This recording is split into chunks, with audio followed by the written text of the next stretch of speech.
Fresh off that big win at home against USC, it is now Big Ten tournament time for this UCLA men's basketball. And here to join us to talk about that and so much more about this team is Bruins head coach Mick Cronin on the Bruin Insider Show. For Nick Koop, I'm Bryan Fenley. Mick, thanks so much for being a part of this. Thanks. Always good to see you guys. Yeah, likewise. That means we're still playing.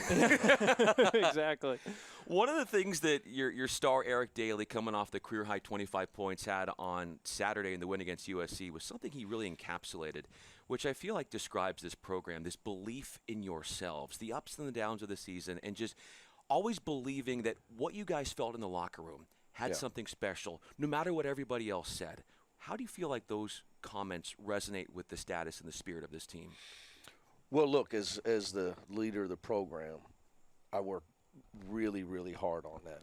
You know, people on the outside say, oh, he's hard on him, he's hard on him. You know, they don't know what I'm all about, you know, because I try to get these guys to believe in themselves, not just as players. I don't want people to be able to define us or our limitations or expectations as a team, okay? So we're not interested in what other people think, okay? So our belief is that if we can become a great defensive team that's tough, that rebounds, that makes you uncomfortable. On offense, we worry about two things. Take care of the ball, and everybody knows the shots they can make. Everybody knows, hey, you know, Eric Daly's a shot maker. You know, him and Tyler can make guarded shots, like, you know, and we expect you to take those shots. So, you know, we try. So again, that goes belief. I try to show them I have belief in them. So just don't turn it over. And we have enough. I try to get. We're going to score if we don't turn it over. Now, and we've improved at going to rebound it. That goes back to effort. So our belief has to be the truth, though. That we got to believe also that if we don't really if you don't prepare to try to win a tournament and be a team that can stop one of the best teams in the country and execute against a tough, hard-nosed defensive team, then you can't believe you're going to win. Like, you got no chance to make a run and have a chance at a title. So our belief is rooted in reality. But I try to spend a lot of time with these guys on how important it is that they don't buy into what society says about them, fans, media, whatever, that you have to be rooted in reality. And that's hard, you know, it's hard this day and age for these kids. So I try to be the bringer of truth, but also the bringer, okay, well, what's the plan to get what you want? So when those guys talk that way, I'm happy because they're regurgitating what I'm trying to get across to them. And I think it's so important for athletes today, young people today, because there's so much that's not reality that comes at them. And you know, the belief that people get rich because they see them on Instagram. You know, and like I've said before, you know, they're renting planes, Nick, down in Santa Monica at the airport, and they just all day there's the influencers go in and out of the same plane to act like they're on a private plane. Never going in the air. No. Never. The plane don't even work. No. It's like an old movie set. I actually met someone, has a friend that's what he rents. He has an older plane. He refurbished the inside, and that's all he does is rent it out for influencers. That's 100%. Why didn't we think of that a long time? Because none of us have ever owned a plane. That's true. We could probably have somebody build like a fake interior. Yeah. And I'm sure they have like those. A movie set. I'm sure they have those as well. But anyway, our player, you know, these young people see all that stuff, and that's not reality, man. Reality is a guy gets up and goes to work every day, man. And you got to be one of those guys.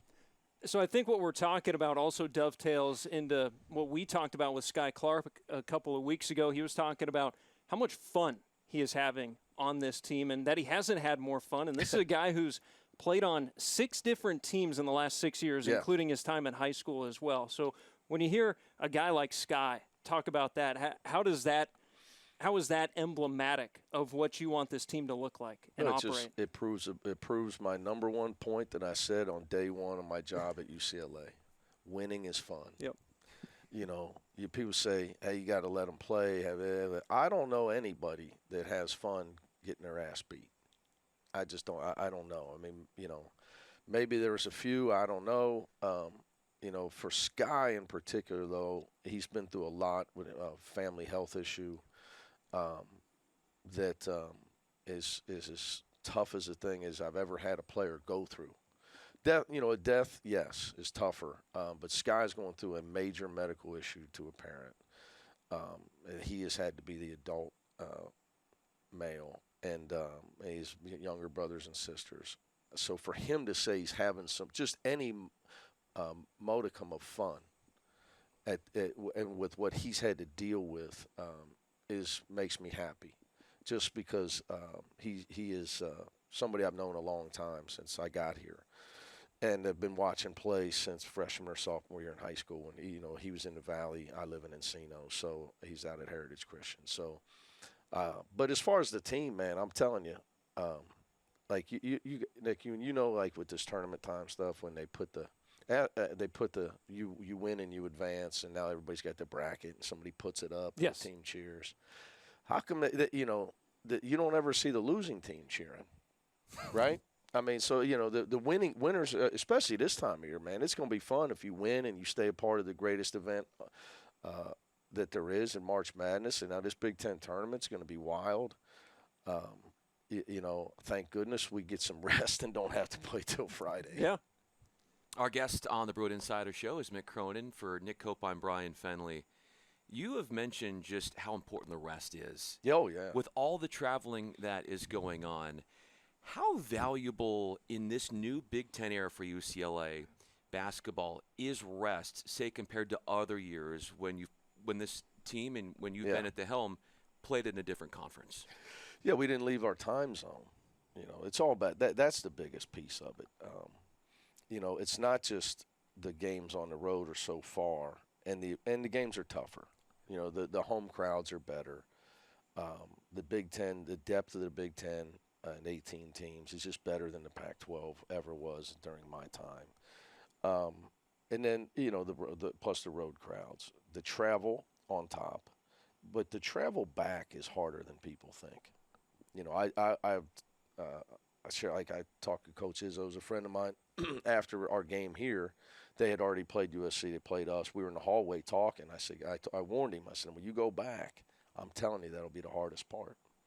They were down 15 at half to Oregon in their next game. They came back and won, but the game when you go back, and it just becomes a whole week of a fog of the travel, the time zone, and then the return. It takes 2 days when you get back.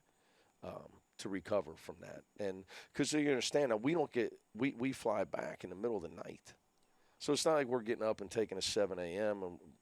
flight back and landing at 8 a.m. Our guys, we get back, so we're getting back 2 a.m. Try to go to sleep after you get home at 3, after a game, and you've been on the road 5 days, but we got to get back because these guys got class. So the other piece of the whole thing is, I think that people say, well, the NBA does. No, the NBA guys don't have class. They don't have homework due. We played 3 games in 6 days or 7 days. Plus, guys got homework due, or a test or a quiz.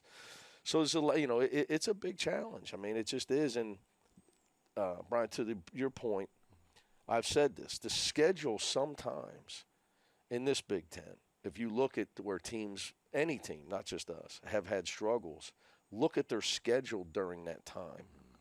The schedule can dictate your hot streak or your cold streak. A, who you're playing, and B, your travel.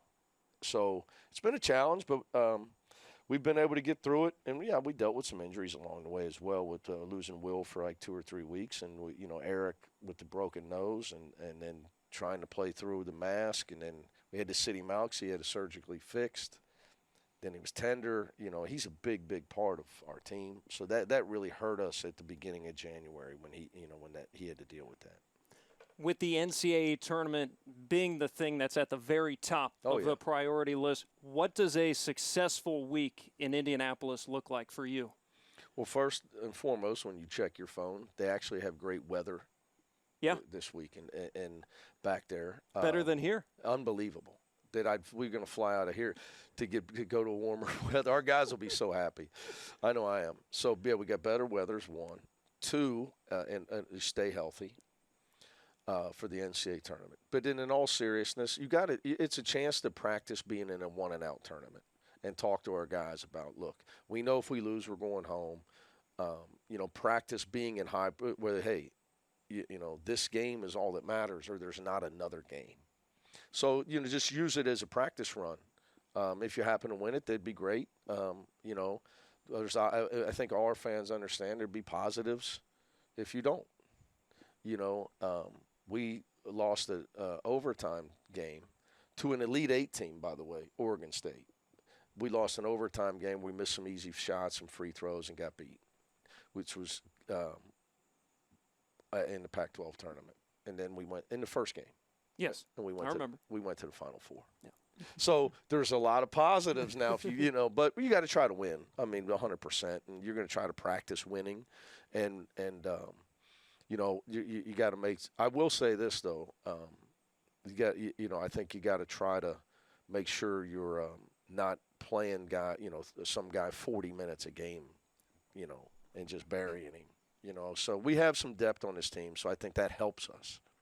Mick Cronin is our guest on the Bruin Insider Show. There's also a lot of depth on the UCLA women's basketball team, and they just had a trial run of a conference run in the Big Ten tournament, going all the way and winning it, using a lot of those strong defensive principles Coach Close has, and that's where I see some similarities in terms of how much you value defense.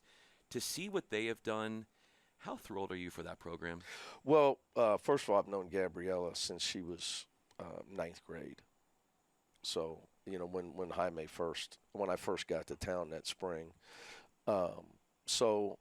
Just watching her grow up here, promising big hawk. I'd keep one eye on her at all times. Especially once Jaime left, so I'm very close with their family. So because of I think what happened 4 years ago when she got here, her teammates see me and her talking all the time in our shared practice building. They have their own gym, but the hallways are the same, right? The meal rooms, they've seen me eat with her. They see me talk to her. So, I think they're like, they started talking to me more. So I've done interviews with Angela. She's had a great career here. The Serbian descent. She's from Chicago, but the Serbian descent. And obviously Lauren transferred in. She's been awesome, and Kiki from day one, and some of their other girls. I think London's from the Inland Empire, where Devin and them guys are from. So I've gotten to know some of their kids. So that's what makes it neat for me. So when you get to know the kids, then you're rooting hard. You start to root more. It matters more. So it was good to see them exercise that demon. With the USC win, I thought they did a great job with their double teaming and just sold out the double team. Juju Watkins. I thought that really paid off for them, and they were convicted in that game. Lauren was more emotional, I thought, and played with an edge that she's going to have to probably continue with if they're going to cut the nets down, because they got a legitimate chance to do it. For sure.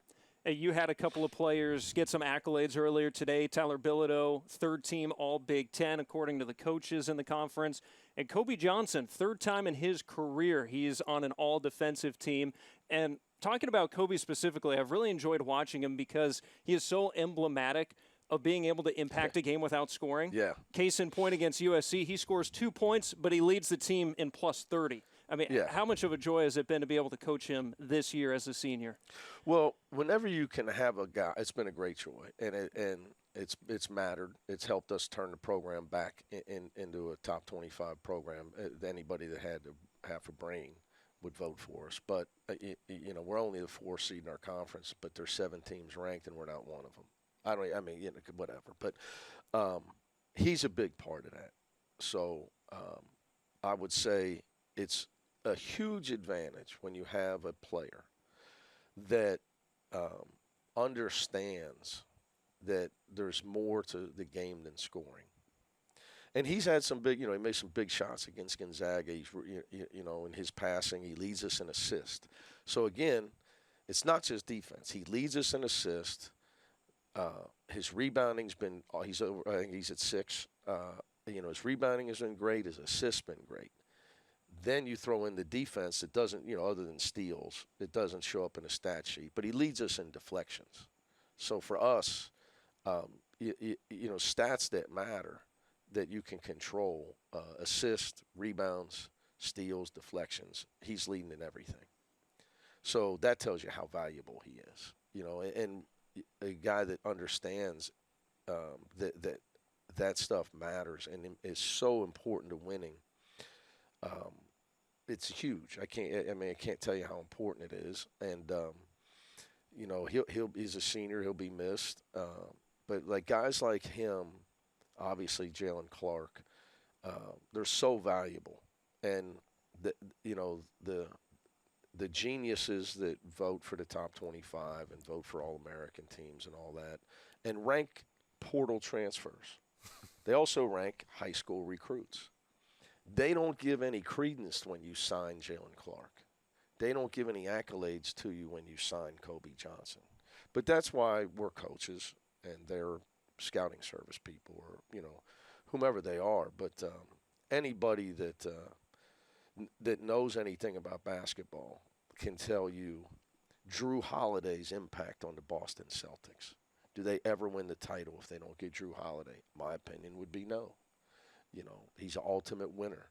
Whether it's his defense, who go offensive rebound, tough. They need somebody to not shoot a 3 and go get a tough basket. You have to have players like that.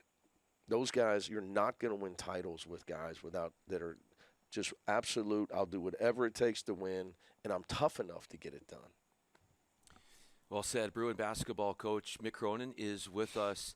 You had said coming off the win against Northwestern just how committed your team was to working hard and just outworking the opponent. So the working hard thing is clearly coming across. What does it mean to you for a player to work harder than the opposition? Yeah. But how does a coach work harder than the opposing coach? What that looks like? Well, look, I don't know because I'm not playing against him, right? So our guys, I think, they learn quickly that coaching staff, not just me, the coaching staff here is always going to be prepared. That we have to we're so prepared that we have to be careful. There's times where I have to tell my staff, look, these guys, their heads are going to explode. So we got to give them a condensed scouting report. We don't need, because we rotate, right? So the guys see our preparation, and then I tell my assistants all the time that you can't underestimate your impact. So and I'm not a guy that I coach to practice and nobody else says anything. I'm the opposite. I want guys coaching all the time. You can't underestimate your impact on whether it's keeping a guy's head up, his coaching morale, coaching body language, coaching technique, and teaching. There's something to do on every play, even if it's just go pat a guy on the behind and tell him keep your head up. There's something to do on every play. Don't be a mannequin. So the guys know, and I take heat for this because I say, it's whatever I say, but the guys know I try to hold all of us to a high standard, all of us, okay? And that starts with me. It's like I told the guys, somewhere along the line, we're not physical enough. And that's on me. I allowed it as I work. What was I worrying too much about offense in practice? I told the guys the other day, after the game, they're laughing. I said, well, I was wrong. And they said, remember I told you around the 10-minute mark they're going to start pressing and trapping. We're up 20, 22, 20, whatever it was. They came out, went to a 2-3 zone. They did the dead opposite. And they're now I was like, I thought they were going to start trapping us all over, trying to make a run at us. So I got to, hey, man, I'm wrong.